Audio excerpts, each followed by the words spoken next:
Well, good morning. We had a busy weekend. So first off, we went north to Savannah with the boy and his hockey team. And that, what time was that game? That game was 11 or something. So kind of leave at 8:30, I guess, and then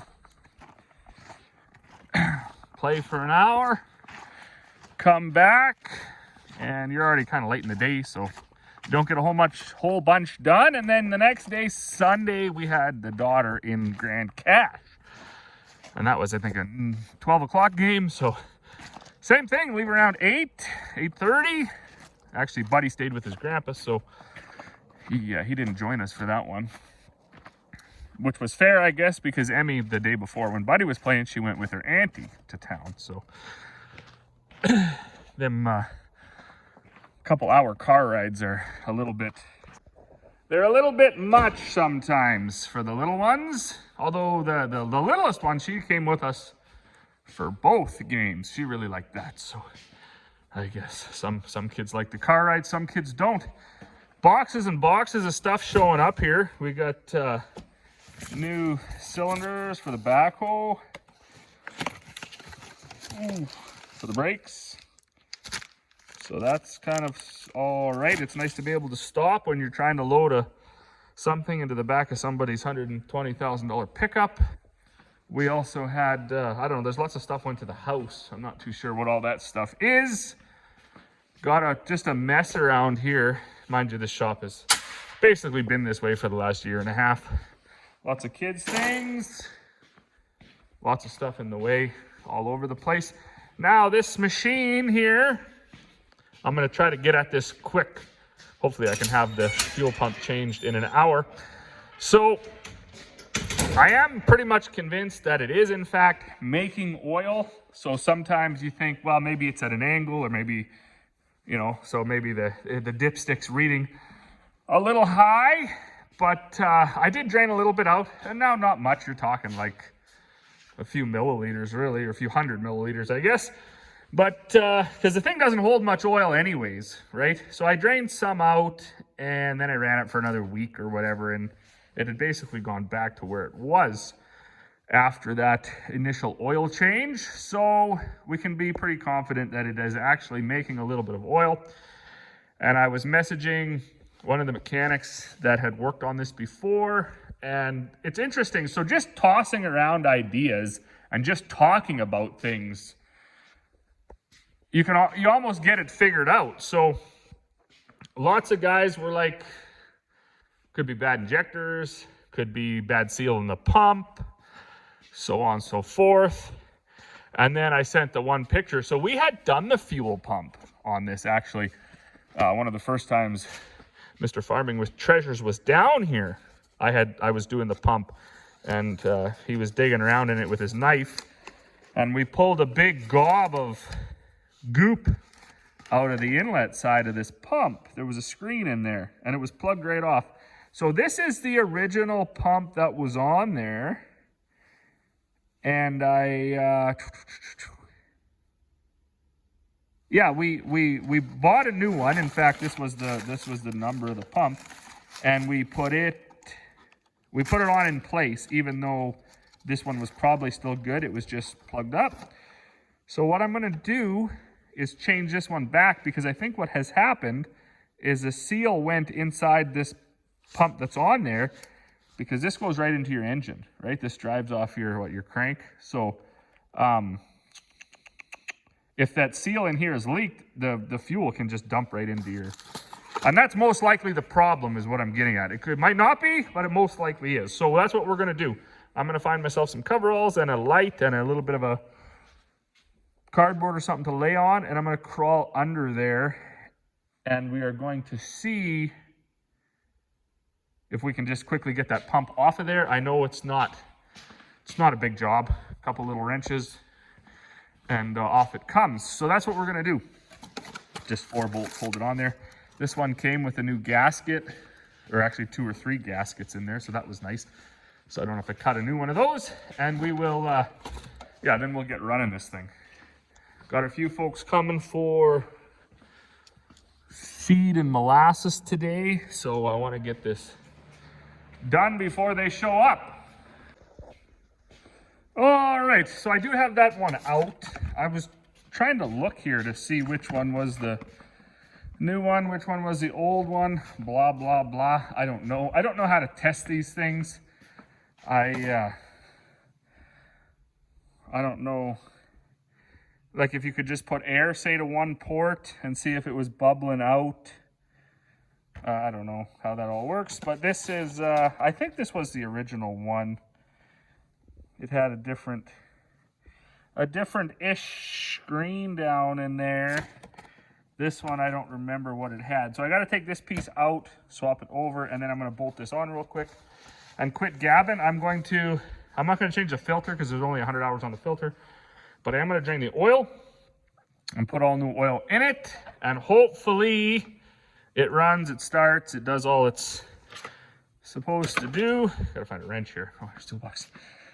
And then I can go back to waiting for the next thing to break.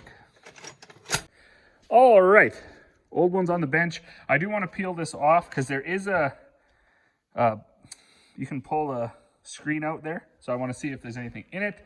I had last year, maybe the year before, I don't remember now. I had drained this tank out and I had kept cycling fuel through it. They say that's kind of the best way to do this. Pull the drain plug, get yourself a clean thing of fuel, and then just keep dumping it through. So I had done that. I don't know why that's low. It never was low before. It doesn't leak. But so there shouldn't have been anything in the tank. Everything's hooked up, so we'll give her the old moment of truth here. The one that's in there, I'm sure, is like the original pump, the one that was on it when it came. But like I say, it had that big gob of stuff in there a while back. So I ordered a new one because I thought it failed, put the new one on, and then when we got to look at the old one, it was just that screen was plugged up. So hopefully this works. It might have some air in it yet, but we'll see.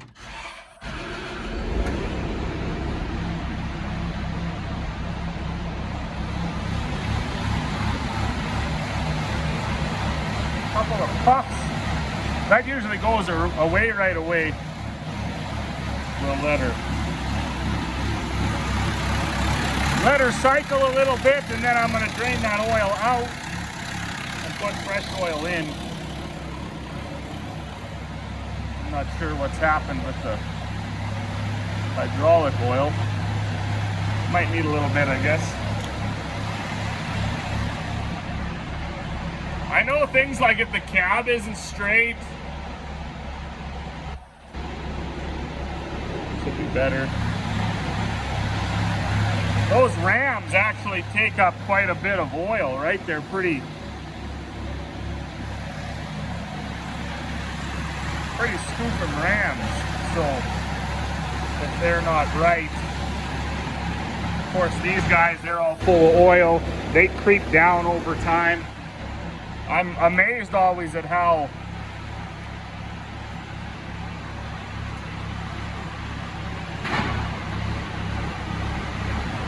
well everything holds on this machine.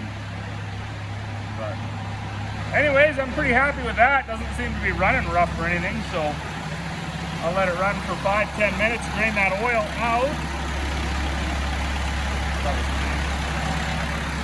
Clean up my tools, and then hopefully, make sure we got enough oil. Oh yeah. Hopefully we got that problem fixed. I also gotta cut a 6-inch hole in the middle of my winter front here, as requested by one of you guys. So I do want to say too, that is always appreciated, because I am very much a believer that if you're the smartest man in the room, you're in the wrong room. And I don't mind. I found most folks on this platform have been very, very beneficial to me with helping a guy out if they see a problem. Or so if you guys do see problems, let me know, because it makes sense to have a hole in here, and I often wondered why lots of winter fronts have flaps and holes and all sorts of different designs, and I thought, like, you know, why don't they just make it solid? It would save money. But obviously it does need some airflow, and when I put it up against the rad, like, it sucked it so tight it was even hard to get it off. So I'm gonna cut a couple I'm gonna cut a hole out of the middle, and we'll hopefully that'll make the difference for sure. Maybe use one of these as a template. That should be a big enough hole. The dude said a 6-inch hole, but that's probably good enough. Get that cut out. If that doesn't work, maybe we'll cut out 2. I don't know. Maybe make it look like the 5 on a dice or something. I don't know. We'll see. Obviously, 1 is going to be better than none. All right, got a little bit of a hole cut in the middle there. I think this guy's been running on and out.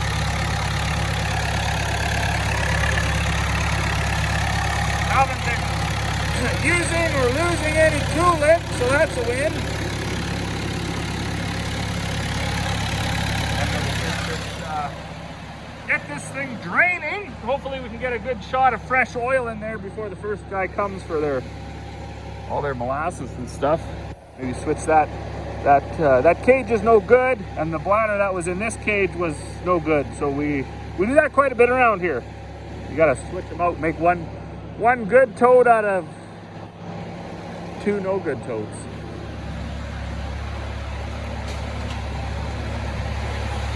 Should actually drag them in here. It's warmer in here. I'll do that. All right. Well, that's draining. I'm gonna clean up my tools. Curious, what are your protocols when it comes to oil changes around your place? Like around here, she's key out and in your pocket, because, or I mean, at least locked away in the key box. Doesn't matter if you're the only one here or not.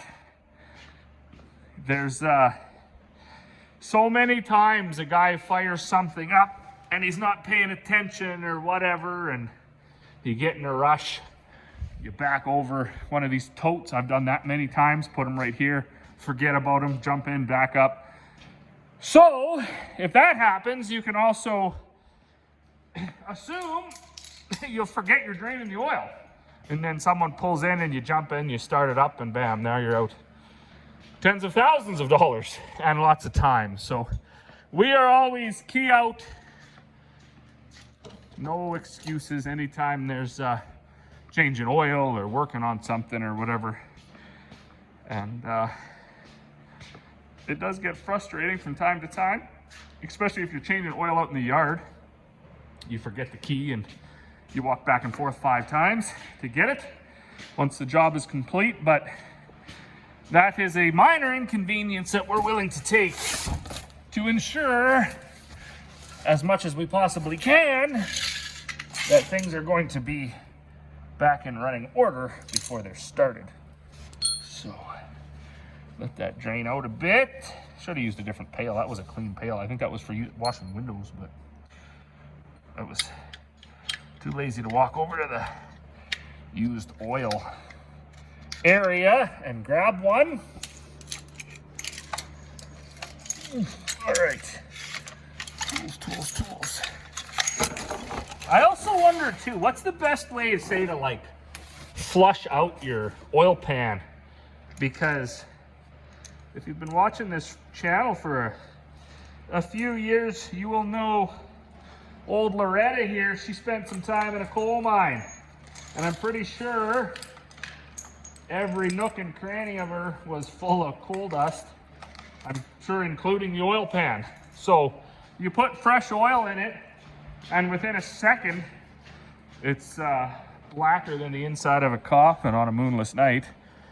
And you think, well, I should have got a few more minutes out of that, you know, because everybody's like, oh man, as soon as my oil gets discolored, I got to think about changing it. And I'm like, okay, well, I would literally just have to mount that barrel onto this machine and just have a slow drizzle of oil coming out and a slow drizzle of oil going in if I wanted it to stay clean, because within 5 minutes of being in there, it's already black. So I have tried to run, like drain it right out, run some diesel fuel through it. I've heard, I think ATF, some people put in there. That's more on the fuel side of things. There's also, I think, some oil solvents or cleaners or whatever. I don't know. All of that stuff I try to shy away from. About the only thing we use is a little bit of sea foam every once in a while. And it's mostly for that hot sea, not even for the machines. But I don't know what's the best way, aside from taking it off and cleaning it, to clean your oil pan. Because I'm assuming that's where the crud is built up, is down in that oil pan. All right, what do we got here? Just a hair over full. It's not all the way up to there, don't worry. It's just over that second cutout. Jeez, it's just shaking here, holy cow. Okay, so we're gonna run her for the day here and see where we get to. All right, well, those folks are gone. Actually shoved the bag into their, they have one of those big covers over their truck boxes. What are those things called? I can't even remember now. Anyways, but we did get the bag in there. I'm gonna check my, it didn't get as dark, but I mean, of course, it's only been running for 5 minutes. So I got to fill a bunch of totes right now. What I'm gonna do, actually, I'm going to go switch the tote over that's in the shop, and then I'll fill that one, and then I'll dig out 5 more and get all those full, set off to the side for a gentleman that's coming for 6. And then I was working on the lawn skating rink again. So it was -6 overnight. It's supposed to warm up to like 0 today, so you can't really just flood the water on there because I don't lay a tarp down. I used to, but in the spring that tarp is really unpleasant to work with, so we don't do that anymore. We just, it's nicer if you have that first snow, and then you can basically roll that snow and use that, you know, once you spray water on it. When you're spraying water just on the grass, it takes a lot longer because it just soaks away into the grass. So you got to have your light misting of water first to basically get the grass frozen off, and then go from there. It's a long process, but the neighbors were already actually chatting about it, I guess, wondering when we were going to build our outdoor skating area, because they like to come over, have a hot chocolate, have a skate, and that's always good. So we will get on that as soon as we can. I did unload the hardware for my anhydrous cultivator that I bought. It's all in here. I'm hoping I can actually fit that cultivator in here, and then I can do some work on it this winter when it's unpleasant outside. I need that impact with that. Maybe this is the one. Unscrew these bolts quick. Yeah. All right, I'll get these switched over. We'll get them filled up. Go on living our lives. All right. Well, unfortunately, I think that fuel pump might have had actually other issues going on with it, and that might have been why I never. Well, it could have been part of the reason why this thing was stalling and dying earlier on when I changed it with that goop in there. I don't know. If it is original, it's got lots of hours on it, so could have failed. So I'll probably order one. I actually did text the dude already. I don't know if that's got more fuel in it or not. I guess I could put the other one back on, but the other one was stuttering too. So I'm gonna get a new one regardless, because they're only like 40 bucks. But when I try to, see, sometimes I wonder when it's sitting on a hill, right, tilted, obviously oil's going to be a little higher on the dipstick. But anyways, yeah, I think I'm going to order up a new one. When I started this last time, it cranked over 1 or 2 more cranks than I would have normally liked. We'll see what happens here now. See, I don't like that. Cranking like, and then it starts. I don't like that. it should just start up, in my opinion. But anyways, it does start, and it runs good. It doesn't smoke, so it's not burning oil or using coolant or dumping coolant into the oil. So we can handle just a little bit of diesel going in there. For now, I will order a new fuel pump, and when it gets here, I will put it on. And then instead of putting these two that possibly work, possibly don't work, up on the shelf, I will throw them away. That's a lie. I'll probably put that one back on the shelf. Nice to have things, you know, even things that don't work. We got lots of stuff on the shelf that says doesn't work, but if you don't have anything on your shelf, it looks like you don't have nothing. If you have a bunch of stuff that doesn't work, you're no better off, but at least you got stuff on your shelf. Well, just like that, another day is almost gone. I did get a bunch of feed made. I got that moss loaded up and out. Had a fairly good chat with those folks. And now I'm over to check the progress on my outdoor rink. Should stop and turn the well on here. So we're blessed with lots of water here. We got a well there under that rock. That's to about 180 feet. And we had friends of ours test that water, more than just your Alberta health test. And it was really, really good water. And we have a well in the pump house right there, the old well, that's to about 80 feet. And it's not the best. So it's drinkable. And the old boys that lived here before my dad bought this place, that's all they lived on. That's what went up to the cows and everything. So we anyways, but it was hard kind of water. It left a sort of a mildew or iron residue on everything. It was kind of hard on appliances and stuff. So that's what the reason the shack was the size it is. This corner was all filled with like water softening and treating stuff, but it basically didn't work. The water was just not that good. So before we got moved out here, we decided to drill another well, because the water at the old home place, which is like 3 miles further west here, was like really, really, really good. So we knew there was good water. We just didn't really know where that aquifer was, how deep. Anyways, that was good. So what we do now is we have backup.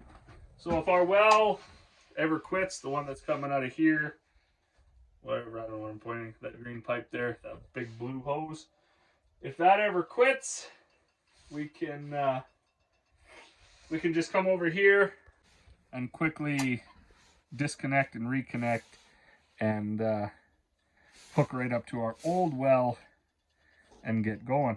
So the line that goes to the trailer is hooked up to the old well. As long as you don't turn any taps on or anything in there, that system basically stays charged with the good water.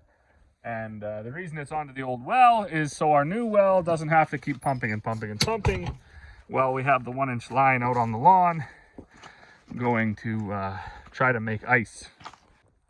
If you followed that or not, it was the same speech from last year. So it's also very hard to make ice these last couple days. I'm pretty sure it was like plus 3 or 4 yesterday, and it only started to cool down to about -6, -7 overnight.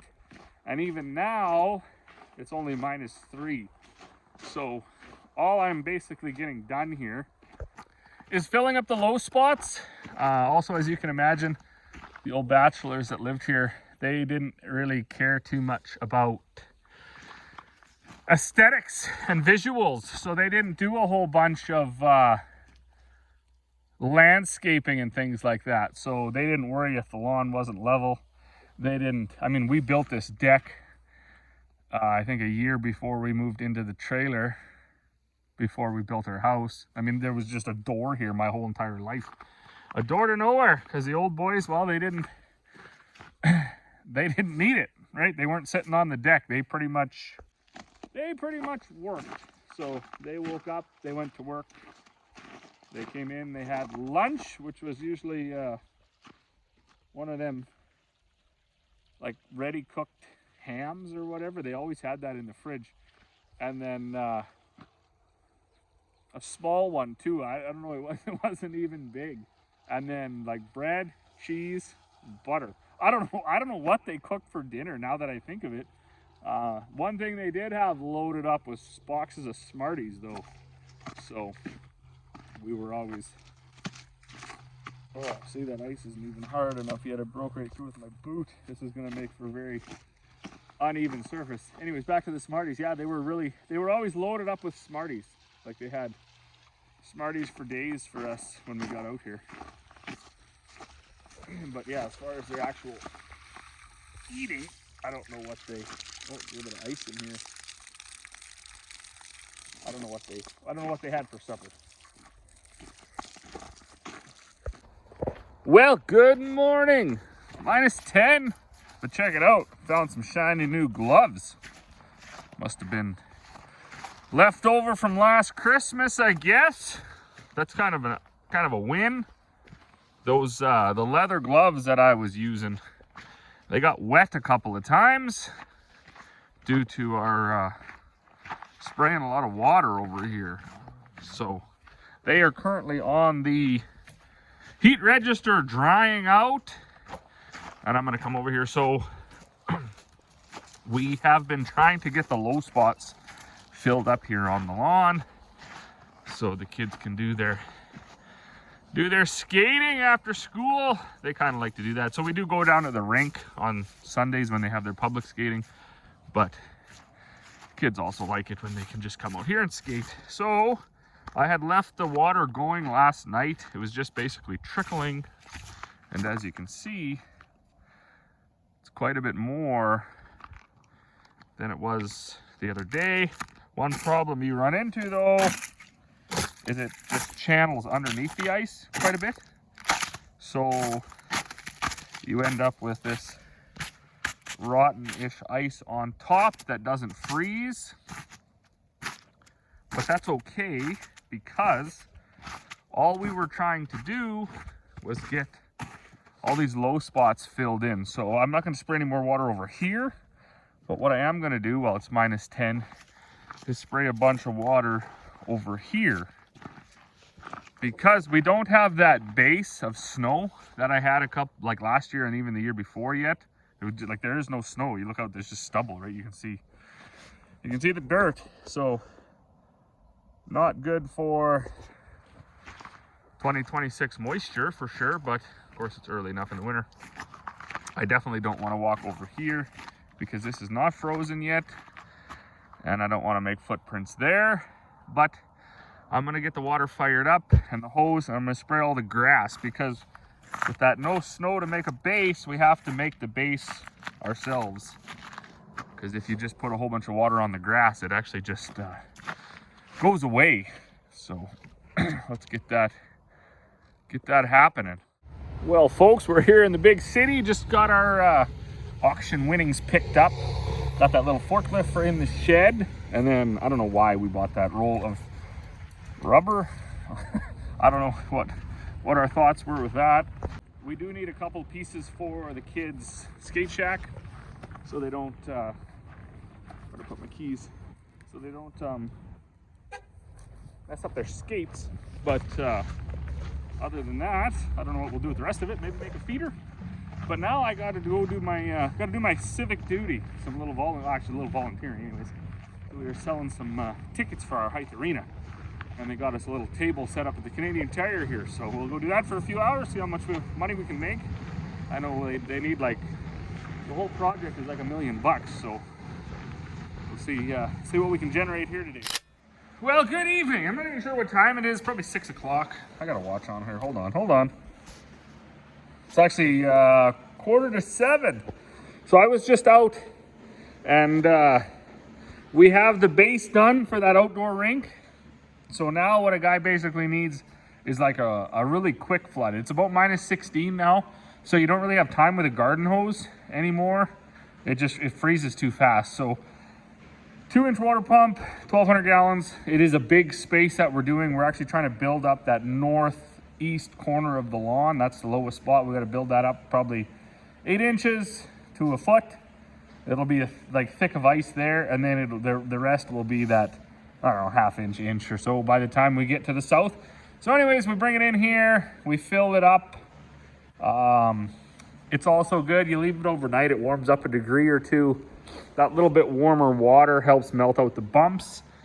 Once we get all that figured out, where we have the ice basically, you know, kind of as big as we want it, the whole lawn, then what we'll do is we'll like use the Hotsy and we'll superheat this tote.